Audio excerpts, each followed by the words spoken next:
شروع اللہ کا نام لے کر جو بڑا ہی مہربان نہایت ہی رحم والا ہے۔ نظر بد کی 15 بڑی نشانیاں۔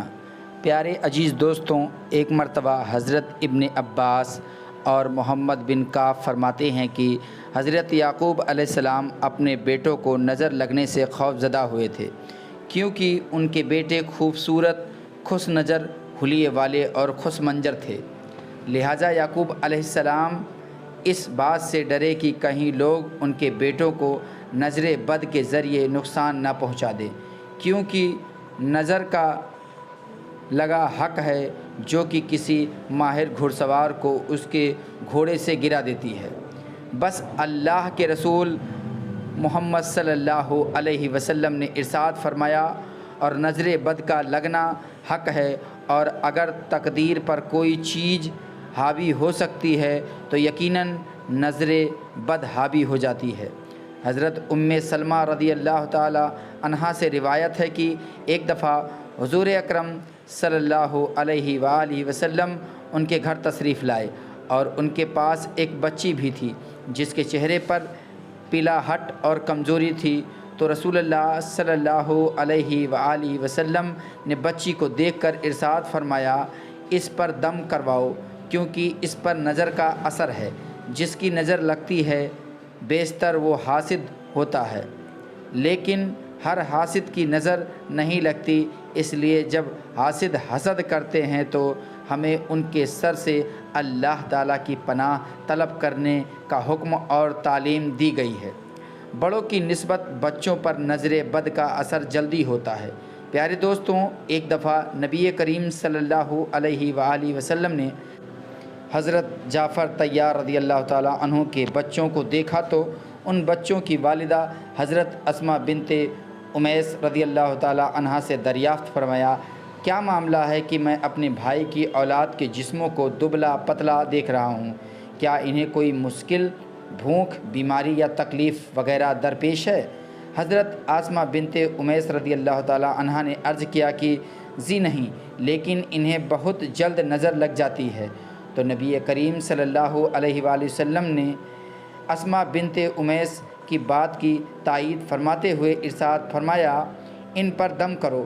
حضرت اسماء بنت امیس رضی اللہ تعالیٰ عنہ کا فرمان ہے کہ میں نے رسول اللہ صلی اللہ علیہ وآلہ وسلم کی خدمت میں دم کے الفاظ پیش کیے تو آپ صلی اللہ علیہ وآلہ وسلم نے ارشاد فرمایا، ہاں ان سے ہی ان پر دم کرو۔ دم سے مراد وہ الفاظ ہیں جن کے ذریعے اللہ تعالیٰ کے حضور نظر بد، جادو، آسیب اور بیماری وغیرہ سے نجات اور صفات طلب کی جاتی ہے، اور کسی شک اور شبہ کے بغیر یہ کہنا ہے کہ اس کام کے لیے قرآن کریم کی آیت مبارکہ اور رسول اللہ صلی اللہ علیہ وآلہ وسلم کی صحیح مبارک حدیثوں میں بیان کیے ہوئے الفاظ کے علاوہ کوئی اور الفاظ استعمال کرنا جائز نہیں۔ نظر بد کی پہچان، نظر بد یا جادو اور آسیب کا اثر ہونے کی بہت سی علامات اور نشانیاں ہوتی ہیں۔ کچھ علامات تو ایسی ہوتی ہیں جن کے ظاہر ہونے کی صورت میں مزید کسی جانچ اور تفصیل کی ضرورت نہیں ہوتی۔ اس کے علاوہ کچھ نشانیاں ایسی ہوتی ہیں جن کا سبب کوئی جسمانی یا نفسیاتی بیماری یا غیر معمولی رویہ بھی ہو سکتا ہے۔ لہٰذا ہمیں کسی کے اندر جسمانی نمودار ہونے کی صورت میں اسے سیدھے نظر بد کا شکار سمجھنے سے پہلے ضروری ہے کہ جسمانی طور پر اس کا طبی ٹیسٹ کروایا جائے اور کسی صحیح اور مستند نفسیاتی کی طبیب یعنی ڈاکٹر سے بھی اس کا معائنہ کروایا جائے، اور اس کے بعد اگر ان دونوں کاموں کے بعد بھی مریض میں کسی بیماری یا غیر معمولی حالاتوں کیفیت کا پتہ نہ چل سکے تو پھر بری نظر لگے یا کسی جادو یا آسیب وغیرہ کے اثر ہونے کے بارے میں سوچنا چاہیے۔ طبی اور نفسیاتی معائنے کے بعد ہی اس امکان کے بارے میں سوچا جانا چاہیے۔ فوراً اس بات پر یقین نہیں کر لینا چاہیے کہ نظر ہی لگی ہے یا کوئی جادو، آسیب وغیرہ کا اثر ہو گیا ہے۔ جب نظر بد، جادو یا آسیب وغیرہ کے اثر انداز ہو چکنے کا یا ایسے کسی امکان کا معلوم کرنا ہو تو اس کا بہترین اور تجربوں سے ثابت طریقہ یہ ہے کہ جس شخص کے بارے میں ایسا کوئی شک ہو تو اس شخص پر قرآن کریم کی تلاوت کی جائے، ان آیات کی تلاوت جو صحیح عقیدے اور عمل والے عالموں کے تجربوں کے مطابق ہو، یا آیات بنا شک و شبہ اللہ تعالیٰ کی مشیت سے ایسے معاملات میں علاج کی تاثیر رکھنے والی ہوتی ہے۔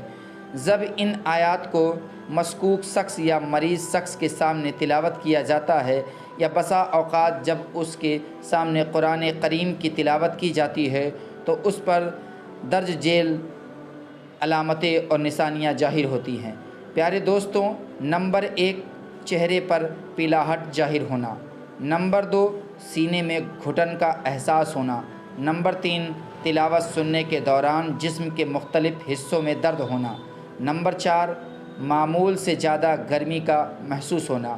نمبر 5، پسینہ آنا، خاص طور پر کمر پر پسینے کی کمی یا زیادتی سے بری نظر کی شدت کا اندازہ ہو جاتا ہے۔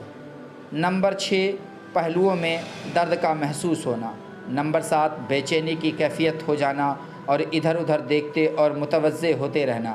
نمبر 8، رونا یا کسی سبب کے بغیر اور رونے کی کیفیت کے بغیر آنسو کا جاری ہو جانا۔ نمبر 9، کسی وقت یہ حالت پس بیٹھتے ہوئے لوگوں پر ظاہر ہو جاتی ہو جو کہ علاج کی غرض سے نہیں بیٹھے ہوتے۔ ایسی صورت میں علاج کرنے والے شخص کو ان کی طرف بھی توجہ کرنی پڑتی ہے، لیکن دیکھنے والوں پر عموماً یہ اثر مریض کی حالت دیکھنے یا آیت شریفہ کو سمجھنے کی وجہ سے ظاہر ہوتا ہے۔ اس سے یہ ہرگز نہیں سمجھا جانا چاہیے کہ وہ لوگ بھی کسی نظر بد، جادو یا آسیب وغیرہ کا شکار ہیں۔ نمبر 10، پہلوؤں کا پھڑکنا اور جسم کے مختلف حصوں کا بلا ارادہ خود بخود حرکت کرنا۔ پھڑکنے حرکتیں کی کیفیت، رفتار اور انداز سے بھی علاج کرنے والوں کو نظر بد کی قوت کا اندازہ ہو جاتا ہے۔ نمبر 11، دل ڈوبنے کی کیفیت کا وارد ہونا۔ نمبر 12، پٹھوں کا اکڑنا، کھینچنا اور درد ہونا۔ نمبر 13، نیند، بے ہوشی اور بے حواسی کا محسوس ہونا اور کوئی بھی کام کرنے کی قدرت نہ کر پانا۔ نمبر 14، پہلوؤں میں ٹھنڈک کا احساس ہونا۔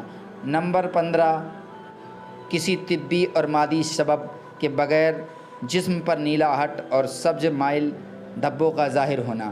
پیارے دوستوں، اللہ تبارک و تعالیٰ سے ہمیں یہ دعا مانگنی چاہیے کہ اے اللہ، تو تمام لوگوں کا شفا دینے والا ہے، بیماری کو دور کر دے اور ہمیں شفا عطا فرما۔ تو ہی شفا دینے والا ہے، نہیں ہے کوئی شفا سوائے تیری شفا کے۔ اللہ، ایسی شفا عطا کر جو کوئی بیماری باقی نہ چھوڑے۔ اللہ تعالی ہمیں اور ہماری ہر پریشانی کو دور فرمائے، آمین ثم آمین۔ پیارے عزیز دوستوں، امید کرتا ہوں کہ آج کی ویڈیو آپ کو پسند آئی ہوگی۔ ویڈیو پسند آئی ہو تو ویڈیو کو لائک کریں، دوستوں کو شیئر کریں۔ چینل کو ابھی تک سبسکرائب نہیں کیا ہے تو چینل کو سبسکرائب کر بیل آئیکن کو ضرور دبا لیں۔ اپنا خیال رکھیے گا، دعاؤں میں یاد رکھیے گا۔ ملیں گے اگلے ویڈیو میں، تب تک کے لیے خدا حافظ۔